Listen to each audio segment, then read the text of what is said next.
Imagine करिए, दिल्ली, साल है 2002, महीना जून का। रात के करीब 2 बज रहे हैं।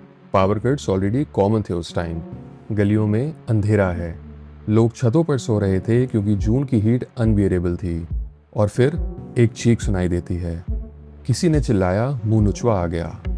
और विद इन सेकेंड्स पूरी गली जाग गई। कोई बोल रहा था एक अजीब जानवर ने अटैक किया। किसी ने कहा उसकी लाल आंखें थी। किसी ने क्लेम किया उसके स्टील के नाखून थे।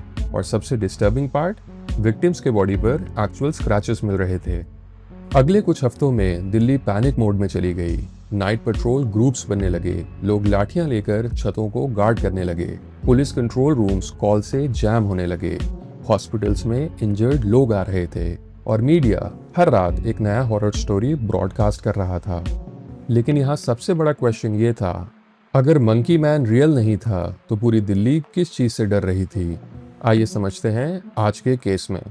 2002 की दिल्ली आज के हाइपर कनेक्टेड इंडिया से बहुत डिफरेंट थी। सोशल मीडिया एग्जिस्ट नहीं करता था, व्हाट्सएप फॉरवर्ड्स नहीं थे। लेकिन अफवाहें फिर भी लाइटनिंग स्पीड से स्प्रेड होती थी। बस मीडियम अलग था। लोकल न्यूज़पेपर्स, केबल टीवी, मोहल्ला gossip and word of mouth panic. Muhnochwa नाम भी इंटरेस्टिंग था। डिफरेंट एरियाज में क्रीचर का डिस्क्रिप्शन कम्प्लीटली डिफरेंट था। कहीं उसे बंदर जैसा बोला जा रहा था, कहीं रोबोटिक। कुछ लोग कह रहे थे ये कुछ सुपरनैचुरल है। कुछ लोगों ने उसे मास्क्ड अटैकर जैसा डिस्क्राइब किया और कुछ ने कहा कि वो एलियन जैसा दिखता है। और यही इनकंसिस्टेंसी एक्चुअली इस एंटायर मिस्ट्री का मोस्ट इंपॉर्टेंट क्लू बन गया। ऑफिशियली दिल्ली पुलिस ने रिपीटेडली कहा कि उनके पास किसी ऑर्गेनाइज्ड अटैकर का कॉन्क्रीट एविडेंस नहीं है। लेकिन प्रॉब्लम ये थी कि फियर ऑलरेडी रियलिटी बन चुका था। एक बार जब पब्लिक साइकोलॉजिकली कन्विंस हो जाए कि डेंजर रियल है तो हर शैडो सस्पिशियस लगने लगती है। और फिर इंसिडेंट्स एस्केलेट होने लगे। लोग छतों से कूद रहे थे, भीड़ रैंडम स्ट्रेंजर्स को अटैक कर रही थी, झूठी अफवाहें भगदड़ क्रिएट कर रही थी। एक मंकी मैन की अफवाह ने ग्रेजुअली एक पूरे सिटी को एक बिहेवियरल एक्सपेरिमेंट में कन्वर्ट कर दिया था। और ये सिर्फ सुपरस्टिशन नहीं था, ये मास साइकोलॉजी का एक रियल टाइम कोलैप्स था। सबसे पहले रिपोर्ट्स ईस्ट दिल्ली और ओल्ड दिल्ली एरिया से आना शुरू हुई। Victims usually same pattern describe कर रहे थे। लेट नाइट अटैक होना, एकदम से किसी का नजर आना, स्क्रैचेस लगना, कंफ्यूजन होना और अटैकर का अचानक से गायब भी हो जाना। कई रिपोर्ट्स में विक्टिम्स जेन्युइनली डरे हुए लग रहे थे और इसी वजह से अथॉरिटीज इनिशियली इशू को लाइटली डिसमिस नहीं कर पाई। और कुछ हॉस्पिटल्स ने सुपरफिशियल स्क्रैच इंजरीज भी कंफर्म किए। लेकिन फोरेंसिक इशू यहीं से स्टार्ट होता है। इंजरीज तो रियल थी, पर अटैकर का कोई एविडेंस नहीं मिल रहा था। ना कोई क्लियर फुटप्रिंट्स थे, ना ही कंसिस्टेंट आई विटनेस स्केचेस, ना कोई रिलायबल फिजिकल ट्रेस था। और जब पुलिस ने विक्टिम स्टेटमेंट्स कंपेयर किए तो कॉन्ट्रडिक्शंस इनसेन लेवल के निकले। किसी ने बोला क्रीचर 4 फीट का था, किसी ने बोला नहीं 8 फीट का, किसी ने मंकी फेस डिस्क्राइब किया और किसी ने कहा हेलमेट पहने हुए एक रोबोटिक फिगर। एक विटनेस ने तो क्लेम किया कि क्रिएचर स्प्रिंग शूज यूज कर रहा था और एक छत से दूसरी छत पे कूद रहा था। अगर ये कोई एक्चुअल क्रिमिनल होता तो बिहेवियरल कंसिस्टेंसी एक्सपेक्टेड होती। लेकिन यहाँ हर स्टोरी प्रीवियस रूमर का एक म्यूटेटेड वर्जन लग रही थी। साइकोलॉजी में कॉन्सेप्ट होता है सोशल कंटेजन। फियर भी वायरस की तरह स्प्रेड होता है, स्पेशली तब जब एनवायरनमेंट ऑलरेडी स्ट्रेसफुल हो, स्लीप डिप्रिवेशन हो, एक्सट्रीम हीट हो, अनसर्टेनिटी हाई हो या इंफॉर्मेशन फ्रैगमेंटेड हो। और दिल्ली में साल 2002 में ये सारे कंडीशन साइमल्टेनियसली एग्जिस्ट कर रहे थे। हीट वेव चल रही थी, इलेक्ट्रिसिटी कट्स कॉमन थे, लोग ठीक से सो नहीं रहे थे, night vigilance groups anxiety constantly reinforce कर रहे थे, मीडिया सेंसेशनल हेडलाइंस चला रहा था। बेसिकली सिटी का पूरा नर्वस सिस्टम एक ओवरलोड स्टेट में था। और फिर एक और क्रिटिकल फैक्टर एंटर हुआ, एक्सपेक्टेशन बायस। अगर आप कन्विंस हो जाओ कि खतरा आसपास है तो ब्रेन नॉर्मल सेंसरी इनपुट को भी थ्रेट में कन्वर्ट कर देता है। एक बिल्ली की मूवमेंट, एक परछाई, एक कबूतर के पंखों की आवाज आना या किसी छत पे हल्का सा कोई शोर होना, सब सडनली सस्पिशियस लगने लगता है। और ये फिनोमेना डॉक्यूमेंटेड है मल्टीपल हिस्टोरिकल पैनिक केसेस में। 1962 का लाफ्टर एपिडेमिक, 1938 का war of the worlds radio panic या 1980s का phantom anaesthetic scare. Human brain uncertainty tolerate करने में सरप्राइजिंगली वीक होता है, स्पेशली कलेक्टिव सेटिंग्स में। लेकिन मंकी मैन के पैनिक का सबसे डिस्टर्बिंग पार्ट क्रिएचर या वो जानवर नहीं था, it was the crowd behaviour. भीड़ जिस तरीके से रिएक्ट कर रही थी। एक इंसिडेंट में रूमर्स की वजह से सैकड़ों लोग सड़कों में आ गए। किसी अननोन पर्सन को सस्पिशियस समझकर मॉब ने अटैक कर दिया। सेवरल रिपोर्ट्स में इनोसेंट लोग इंजर हो रहे थे क्योंकि वो थोड़े अलग दिख रहे थे।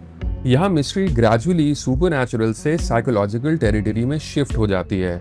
क्वेश्चन अब ये नहीं रह जाता कि मंकी मैन क्या था, क्वेश्चन बन जाता है कि how quickly fear can erase rational behaviour in a modern city. डर कितनी जल्दी एक मॉडर्न शहर को आम से पागल बना सकता है।